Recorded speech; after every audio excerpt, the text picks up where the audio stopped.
Hi there. In the last lecture, I started us on what we call Boolean operators. George Boole, whom you see pictured up there, essentially created a new twist on algebra by introducing conditions like and, or, and not. Those three little words. It had a great impact on the way we do business sortation, data management, and of course, systems assisted data management as well. This is used in computerized logic quite often. So in business, what we do is we use those additional conditions nested within an if operator, okay?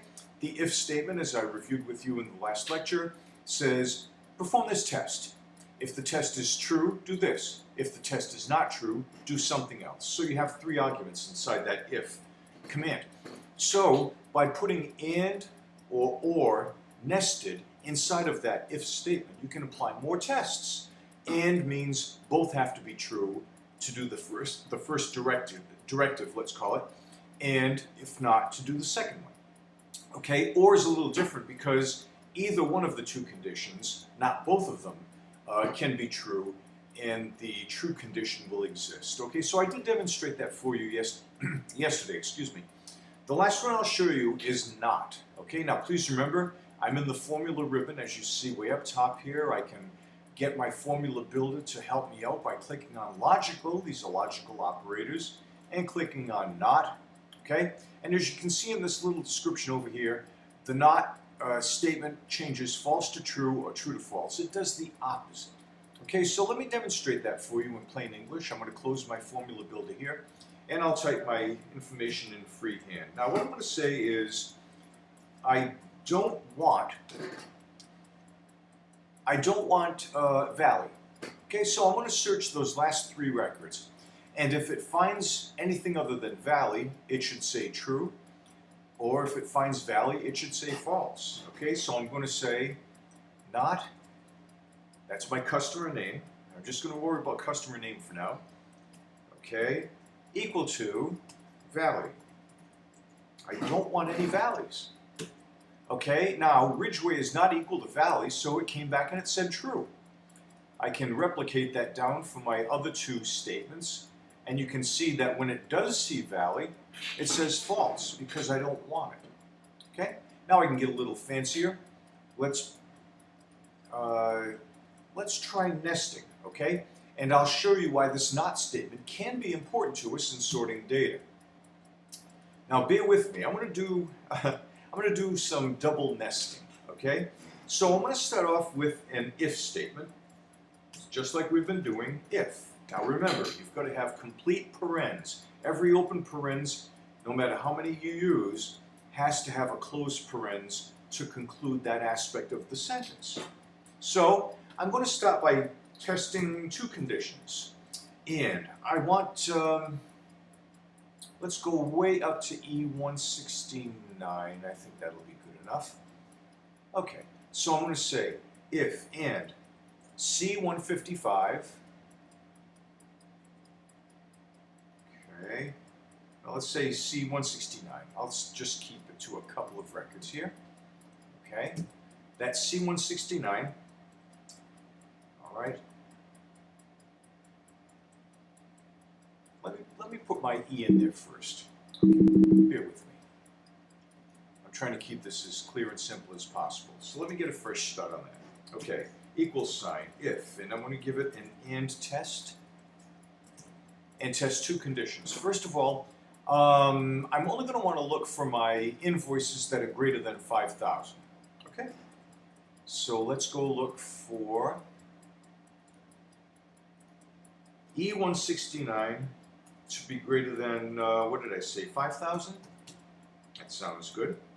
The second condition is I want to say I don't want Valley. I want everybody except Valley. So I can do this a couple of ways, but I'm going to demonstrate by using the not command. So I'm going to say my second condition is not C169 equal to Valley. Oh, and don't forget, we've got to use quotation marks. That was an honest mistake on my part. Okay? All right.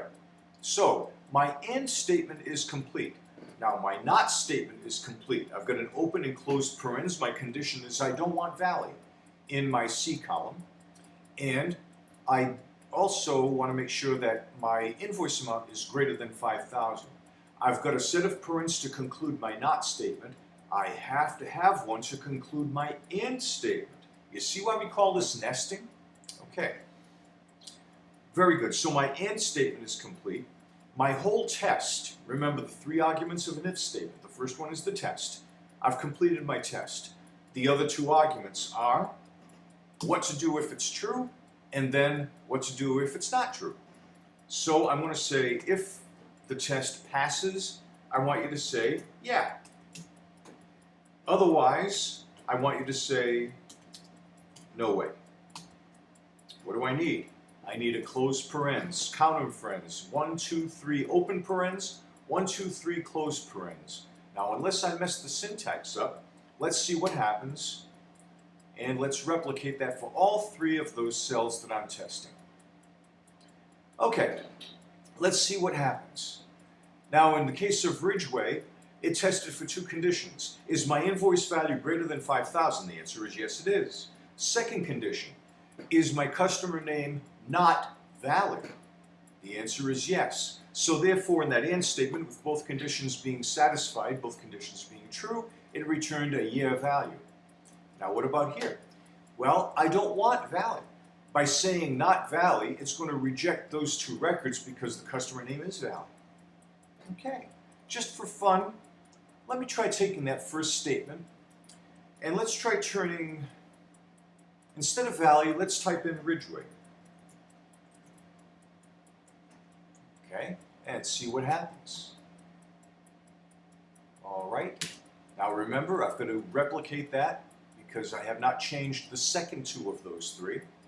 All right, now this is interesting. What happens? Both values have to be satisfied. Invoice value has to be greater than 5,000, and the customer's name cannot be Ridgeway. Okay, so since the customer's name is Ridgeway on line 169, even though it is an invoice value of greater than 5,000, it rejects. It did not pass our test. The second one, invoice number 3025, you can see that it's valid. Our AND condition says, okay, number 1, the invoice value is going to be greater than 5,000, and it is, and the customer's name cannot be Ridgeway. It's not. Therefore, it passes both tests, the AND statement is complete, and it returns that nice friendly little yeah to us. Third record, okay, what happens here? Well, it is Valley, and it said not Ridgeway, so it passed that test, but it didn't pass the first test, friends. The invoice value is not greater than 5,000, it's only 4,100. So that is a nice little example, in my own humble opinion, as far as how ifs, ands, ors, and nots all can work together. I'm going to leave that there for when I save this file for you. Okay, now I get this question quite a bit from students who have started studying Excel.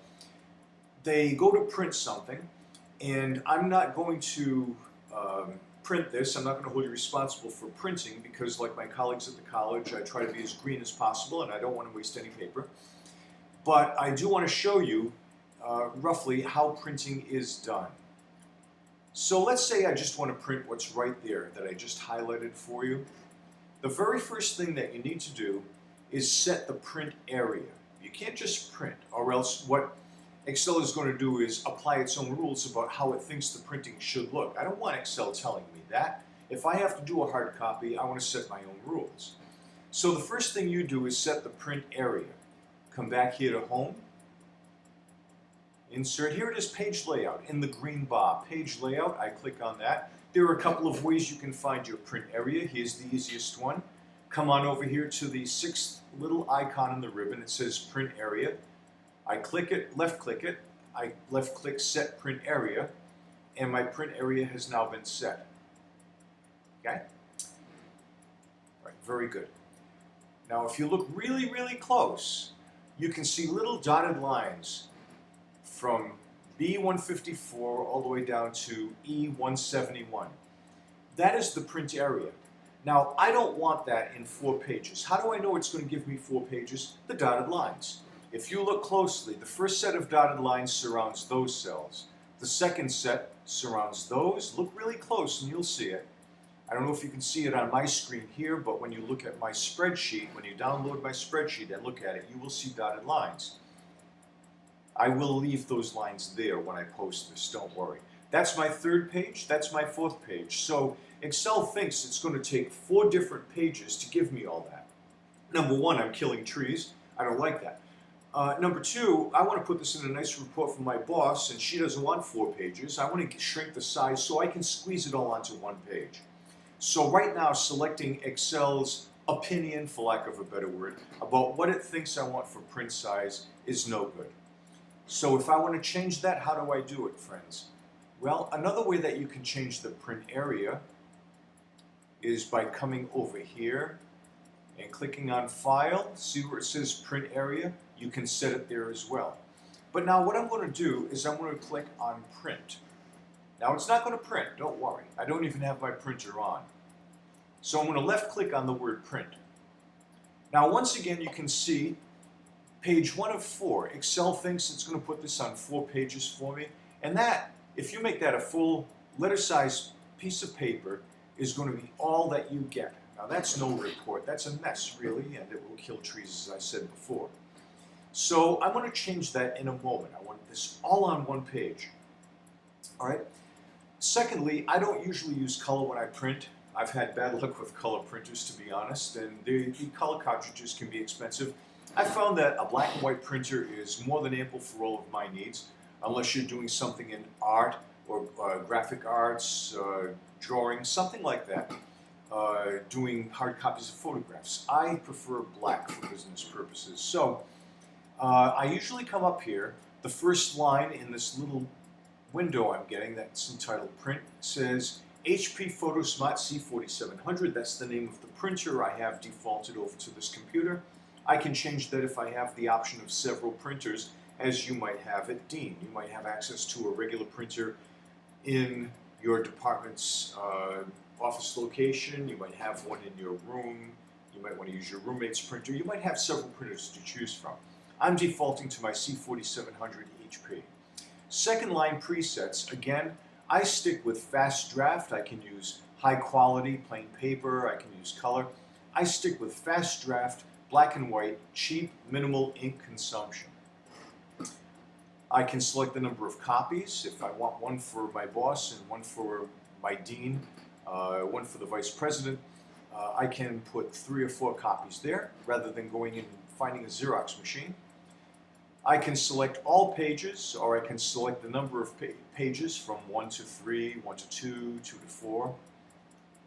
Okay? Orientation means either it's going to be up and down like you see here with the narrower portion of the 8.5 by 11 sheet at the top, or I can change it to portrait, as we call it, and rotate it 90 degrees so you're printing on paper the long way. So instead of like this, it will appear like this. Okay, I'm going to stick with the, I'm sorry, portrait is the up and down. That was a misnomer. That's portrait. This is called landscape. Okay, and I'm not going to use landscape. I'm going to use portrait. I'm going to leave it right where it is. You can see it's a little darker. Right, so I'm going to come down here, and this is how I override Excel's opinion about what my printout should look like. I'm going to click on this little prompt that says Scale to Fit. Right, now I can control how much is squeezed onto 1 page like this, or this way. Okay, I may want this all to fit on a sheet like this, but add a second page if needed. Or I can say, do it here and here, but not down here. Now, I want everything on 1 page, friends, so I'm just going to leave these 2 defaults. When I finish, I want 1 page wide and 1 page tall. Now, if I come down here and hit print, you're going to get just what you see here. That is exactly what I wanted to begin with. B154 through E171. So take a look at it, make sure you're happy. You can see that it changed 1 of 4 to 1 of 1. My scaling worked. Now lastly, I'm going to point this out to you. In the lower left of this little print drop down, you see this little thing that says PDF. I'm going to left click on that, and rather than kill a tree, rather than take a piece of paper, I'm going to save it as a PDF. That's going to output just like a printed hard copy, except instead of going to a sheet of paper, it's going to go to a PDF file. I think it stands for portable data format. I don't recall what PDF stands for, but you're all familiar with it. That's how documents are regularly exchanged over the internet, through email. So I'm going to click Save as a PDF. I left click on that, and now I click on Print, and I have a pinwheel there. There it is. Okay, it's trying to come up with a name for me. So I'm just going to accept this default. It's saving as batch 3 file 1 VLOOKUP. I don't want to take a chance and override something, so I'm just going to put this down as Alan Test. How's that? All right, it's going to end up in this folder called General Business. I can use that one. Okay, so I'm going to click on Save.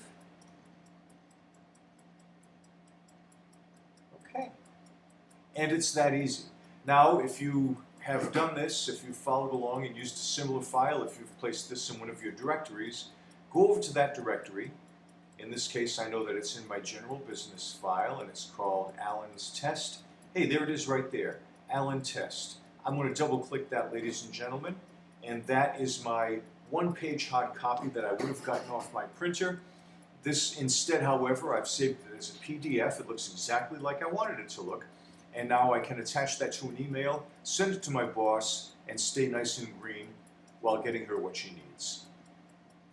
And that is the conclusion of our first series of lectures leading up to the first quiz for badge number 3.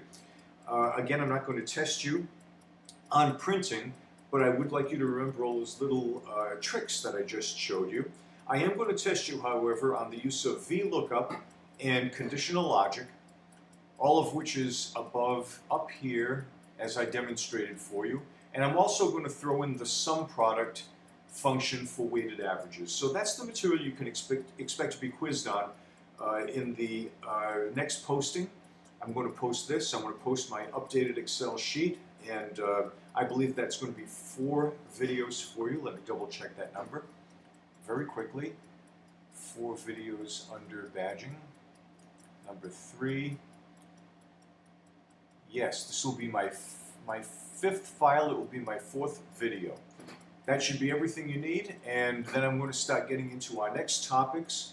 For the second test, the second quiz, leading up to the second quiz, for badge number 3, the topic is going to be a very useful and very powerful data management device called pivot tables. If you're already familiar with pivot tables, we'll explore them together, and that should be a nice easy quiz for you. In the meantime, please have yourself a super day and very best of luck on the upcoming quiz. Bye-bye.